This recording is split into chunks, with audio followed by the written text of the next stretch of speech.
मुझे ऐसा लगता है कि चाहे वो बीजेपी के फेक न्यूज फैक्ट्री के हेड अमित मालविया हों या बीजेपी के कुछ नेता हों या तमाम जो दोरुपल्ली के ट्रोल हों, उनको हिंदुस्तान से मोहब्बत ही नहीं है। उनकी वतन परस्ती पाकिस्तान के साथ है और ये दोष उनके डीएनए में है।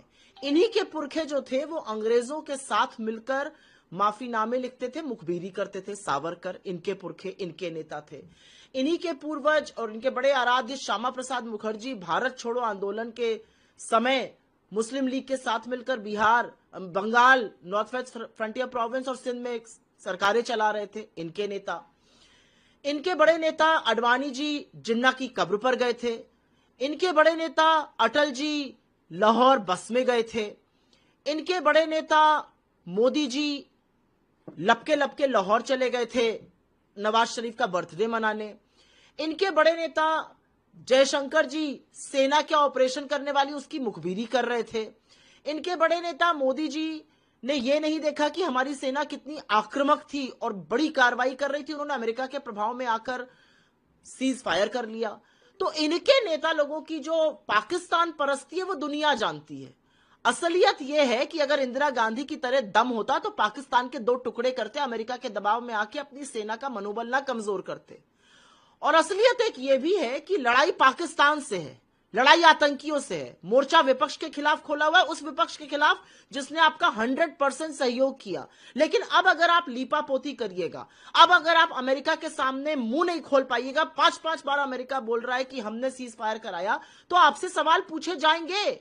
आपसे सवाल पूछे जाएंगे कि विदेश मंत्री के बयान का क्या मतलब है, क्यों हमने बताया हम आतंकी कैंपों पर हमला करने जा रहे हैं, क्यों हमने पाकिस्तान पे भरोसा किया, क्या हमने अपनी सेना को डेंजर में नहीं डाला। ऐसे बहुत सारे सवाल पूछे जाएंगे। लेकिन इन लोगों की हैसियत जो है वो विपक्ष से लड़ने की है। बीजेपी पाकिस्तान से लड़ने में डर रही है, मुझे ऐसा लगता है। और विपक्ष के नेता के खिलाफ जो आप बोल रहे हैं वो पाकिस्तान से आपकी मोहब्बत दिखाता है। हम तो उस पार्टी के और उस विचारधारा के लोग हैं जिसने पाकिस्तान के दो टुकड़े करके बांग्लादेश को जन्म दिया था। आपकी वो हैसियत नहीं है। आपकी हैसियत है ट्विटर पे भद्दी फोटो लगाने की और बकलोली करने की। इंटरनेशनल लेवल पर क्या इमेज जाएगी भारत की कि जो भारत अपनी शांति के लिए, हम विश्व में अग्रदूत हैं, हम उसके लिए जाने जाते थे, हमारी क्या इमेज जाएगी कि अमेरिका कह रहा है उसने हमारा सीज फायर व्यापार की धमकी देकर करा दिया और एक बार नहीं 5-5 बार कह रहा और नरेंद्र मोदी एक चू नहीं कर पा रहे। हमारी क्या इमेज जा रही है कि हमारी सेना और शौर्य के पराक्रम को की तौहीन बीजेपी के नेता कह रहे हैं, ये कहकर कि सेना नरेंद्र मोदी के चरणों में नतमस्तक है। हमारी क्या इमेज जाएगी कि इतनी बहादुर सैनिक, इस देश की बेटी कर्नल सोफिया कुरैशी के बारे में बीजेपी के नेता इतनी अभद्र टिप्पणी करते हैं और पूरी की पूरी बीजेपी उनको बचाने पर जुट जाती है। हमारी क्या इमेज जाएगी इंटरनेशनल मैदान में कि हमारी सेना लड़ रही है, हमारी सेना पाकिस्तान को नाको चने चबवा रही है और श्रेय लेने के लिए नरेंद्र मोदी जी अपनी फोटो छाप रहे हैं। होर्डिंग पे तो उनका फोटो, पोस्टर पे तो फोटो, रेलवे टिकट पे फोटो, बीजेपी के हैंडल्स पे नरेंद्र मोदी कमांडो बने हुए हैं। अरे सेना की फोटो लगाइए, हर जगह क्रेडिट जीवी अपनी फोटो क्यों लगा रहे हैं? क्या इमेज जाएगी? मैं तो पहले यह पूछना चाहती हूं। इस देश में लोकतंत्र है और इस देश की सेना के शौर्य पर हम सबको पूरा विश्वास और गर्व है। लेकिन इस देश में अगर लीपापोती की जाएगी और अमेरिका के सामने घिग्गी बन जाएगी इस सरकार की, तो सवाल उठाए जाएंगे, क्योंकि सवाल उठाने जरूरी है। अमेरिका जो कर रहा है, जो कह रहा है, वो हमारी संप्रभुता को ओपन चैलेंज है।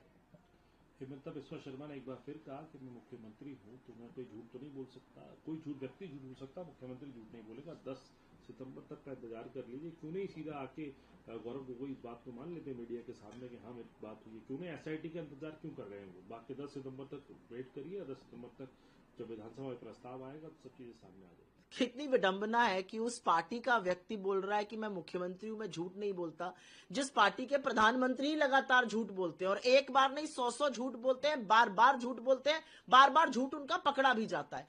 हेमंत बिस्वा शर्मा बेसिकली कुंठित है। उनको पता है कि असम से उनकी विदाई होने वाली है और वो जो भी व्यक्तिगत आक्षेप और भद्दे आक्षेप गौरव गोगोई के खिलाफ लगा रहे हैं वो उनकी कुंठा का नतीजा है। वो नतीजा है उनका कि वो जानते हैं उनकी विदाई सत्ता से होने वाली है और वो बौखलाए हुए हैं क्योंकि वो, उनका पूरा परिवार, उनकी पत्नी गंभीर भ्रष्टाचार के आरोपों में घिरे हुए हैं। ये बात किसी से छुपी नहीं है और कोई भूला नहीं है कि हेमंत बिस्वा शर्मा के खिलाफ ईडी की जांच चल रही थी। जब से उन्होंने बीजेपी का दामन थामा वो जांच थम गई, लेकिन उसके बाद के जो उनके भ्रष्टाचार के काली करतूते और कारनामे हैं वो अंततोगत्वा उससे वो पीछा नहीं छुड़ा पाएंगे, और क्योंकि वो घबरा गए, वो गौरव गोगोई से इस तरह की बात के बारे में इस तरह की बात कर रहे हैं। ये राजनीति में एक न्यू लो है, लोगों के परिवारों के बारे में बात करना जो गैर राजनीतिक है। आप जब खुद भ्रष्टाचार में, आपकी नाक के नीचे तक आप भ्रष्टाचार में लिप्त हैं, आप किस मुंह से इन लोगों के बारे में बात कर